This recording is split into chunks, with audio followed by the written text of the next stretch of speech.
Hello and welcome to the high-speed silicon photonics testing lab here at the University of Southampton. I'm Professor David Thomson and today I'm going to be showing you how we test our modulators. We're going to be characterising the optical loss, the DC efficiency and the data transmission rate.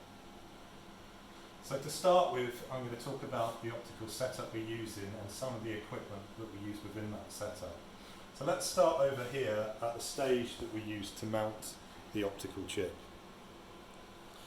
So if you look within here, you can see the chip mounted on top of a copper block.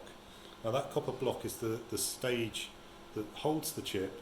It's a vacuum stage that can hold it in place and stops it moving around when you're putting probes down.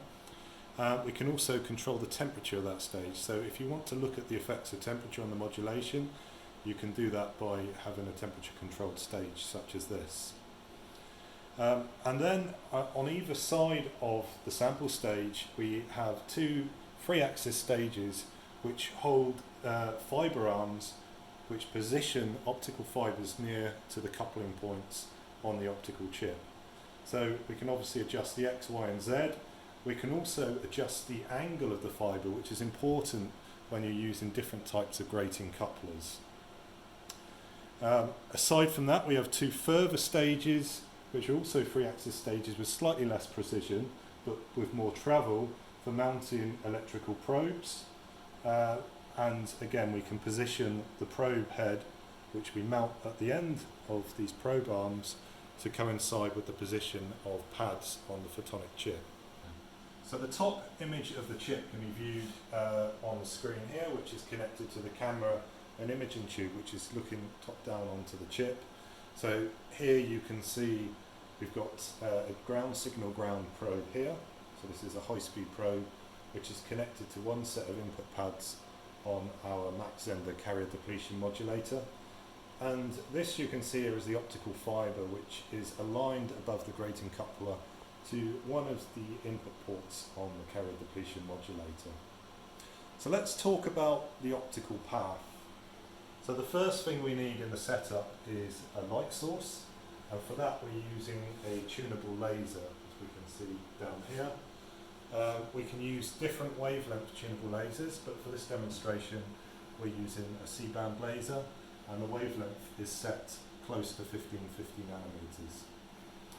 After coming out of the laser, we need to ensure that the polarization of the light when we couple it to the chip is correct. So we have a polarization controller that we adjust to make sure we are aligned with the TE polarization on chip. And after the polarization controller, the fibre comes to this fibre arm as we talked about before. On the output side, we take light again from the chip with a fibre, which is connected to the fibre arm, and then we come back and we go to a detector which also forms part of the laser module in this case. And we can run scans of the transmission through the chip versus wavelength, which I'll come to in a little bit. Okay, so now I'm going to describe the electrical path. As I mentioned, the electrical connections to the chip are done via the probes that we've seen on the setup. Now, because we're testing a high-speed carrier depletion modulator which has travelling wave electrodes, we must put a termination at the far end of the electrode which prevents RF reflections. So that is what's connected to the probe on this side, as well as a DC block to stop the DC bias passing to the termination resistance. On the input side, the first thing we have is this bias T. So this bias T combines both a DC voltage and an RF input. The DC voltage is obtained through a simple voltage source.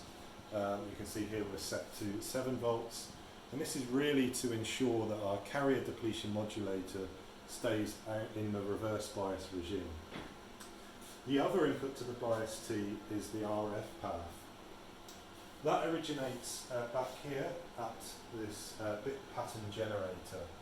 So the bit pattern generator produces a pseudo-random bit sequence at different data rates, and the data rate is determined by the speed of the clock, which comes from this bottom instrument here. So we set the clock speed here, that determines the data rate, The data signal comes out of the bit pattern generator. At this point, the amplitude of this RF signal is only about 0.5 volts. So we need to use an RF amplifier, which is what this block is here, to amplify that signal up to around about 3 volts peak to peak. And then after the amplifier, we're then coming into the RF port of the bias T. Okay, the first measurement we're going to do is to measure the optical loss of the modulator. Now, to do this and to measure only the loss of the modulator, the first thing we need to be able to do is normalise out any other losses, including those from the setup, and the coupling losses to the chip, and also any access waveguides. So it's really important in any design of photonic modulators or any photonic device to have a structure on your chip to enable you to normalise that out. And what we have on this chip is we have a straight waveguide which has the same coupling device and is the same length as the access waveguides to the device, but it doesn't have the device structure itself. So if we measure the transmission through that device versus wavelength first, that will enable us to characterise all of those losses outside of the device, and then we can measure the overall losses through our device and subtract them later. So firstly, to measure that normalisation waveguide, we can run a measurement using the software that controls the tunable laser. So we're now running a scan of the wavelength from 1520 to 1560 nanometers, and that's complete.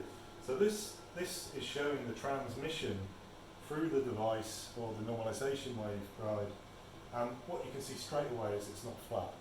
So these are exactly the kind of losses that we want to remove from our device measurement, because these are the losses from the setup or the coupling points or the access waveguides. So I'm going to set this as a reference in our software. So set the reference, so that will measure that and set that as a reference, and then any device that I measure after that will be compared to the transmission through the normalisation waveguide. Okay, so now we've set our normalisation waveguide up as the reference. We've moved the fibres to be at the coupling points of our Mach-Zehnder interferometer modulator, and we can then run a scan to check the transmission through that device. So I'm running that over exactly the same wavelength range, but now with the reference in place. And once that's run, I can activate that, and we can see here is our typical periodic response with wavelength of our imbalanced Mach-Zehnder interferometer. So now the peak of this spectral response corresponds directly to the loss of that modulator itself. So if I zoom in here, for example, we can see that the loss at the peak is around about 4 dB. The other thing we can do from this passive measurement is to look at the passive extinction ratio of the device, which is the difference between the peak of the spectral response and the trough. So here we're going from around about 4 dB down to 30, so we have a passive extinction ratio of around about 26 dB. Okay. So the next measurement we want to do is to characterise the DC phase modulation efficiency of our device. Now, in our imbalanced Mach-Zehnder, what happens when you change the phase in one of the arms of the Mach-Zehnder is we'll see a shift of the spectral response that we saw in our loss measurement, and we can equate that shift in response to the phase shift. But the first thing we want to do is to measure the spectral response at different voltages. So coming back to our setup, you'll recall we had the bias T, and we can change the DC voltage on our power supply and measure the spectral response, and then again change it and then remeasure the spectral response. So we can obtain spectral response from our device at different voltages. So this is something you can see in the software here. So I've already taken the measurements at different voltages. So here's our original one at 0 volts. You'll note I've zoomed in a bit in the wavelength here, because this will enable us to see the shift more easily. So this is the 0 volt case. This shows you what happens when we move to a 3 volt bias. So you'll see our response has shifted slightly to the left. And if we increase the voltage more to 6 volts, we jump a little bit further, and again to 9 volt we go further still. You'll notice that not only are we shifting, but both the peak in the response is slightly increasing in transmission. This is as we deplete our junction, we are having less absorption with carriers in the waveguide, so we're reducing the loss. And we're also reducing the depth of these minima. This is because we're reducing the loss in one arm, so our power is less well matched than the Mach Zehnder, which gives us more residual power at the 0 level. Okay, so now we've got our spectral plots for each voltage. We need to use them to work out the phase shift versus voltage.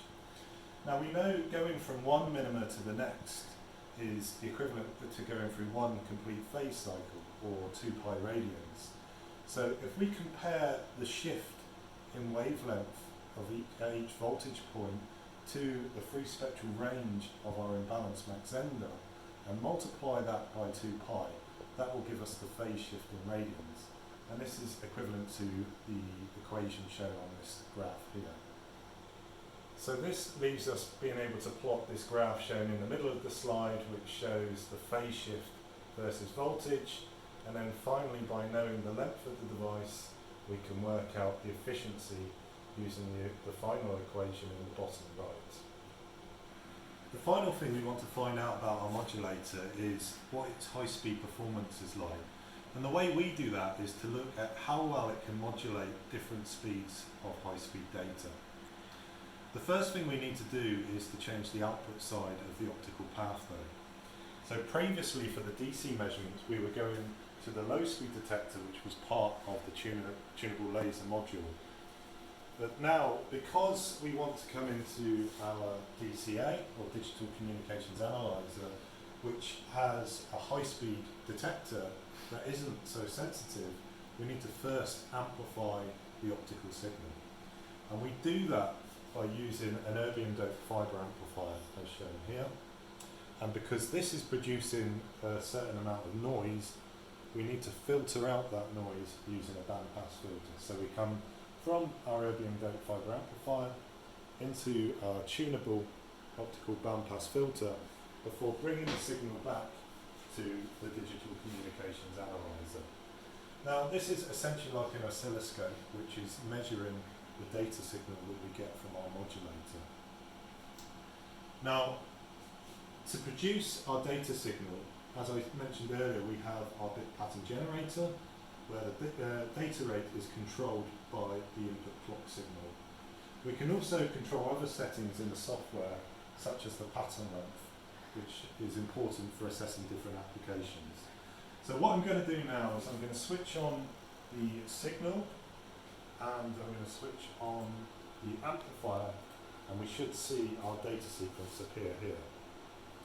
So this is the time along the x-axis and the power on the y-axis. So we're seeing our ones and our zeros in our data screen on the DCA screen. So at the moment we're operating at a speed of 10 gigabit per second. And the other thing we can do is look at something called the optical eye diagram. So if I just change the time settings here, we can see we have one eye here. So the important thing on the eye diagram is that we have good separation between these two levels. So this level here represents a 1 in the data, and this level at the bottom represents a 0. This is 1 bit, and these are the transitions between the two adjacent bits. And what we want to do is to be able to clearly distinguish in the middle of this bit between a 1 and a 0. So we want a nice big separation in the eye there. So as I mentioned, at the moment we are operating at 10 gigabit per second. We can look at the effects now of changing the data rate.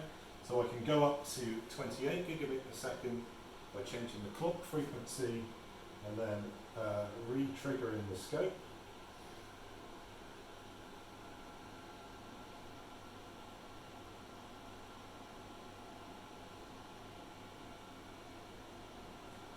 So you can see now there are a lot more bits on the screen because the bits are shorter in time because we're now at a higher data rate.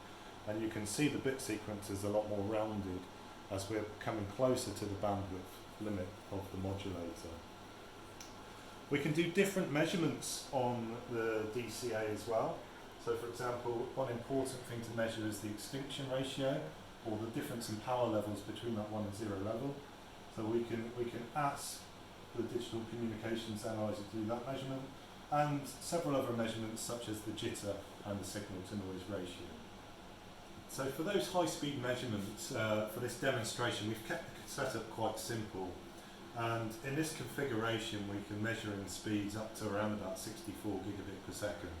But we are able to go much higher, and we predominantly use the same setup, but with some additional equipment to generate the higher data rate signals.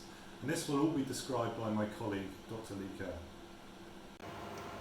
Hi everyone, this is a real-time demonstration of the 100 gigabit silicon photonic transmitter demonstration.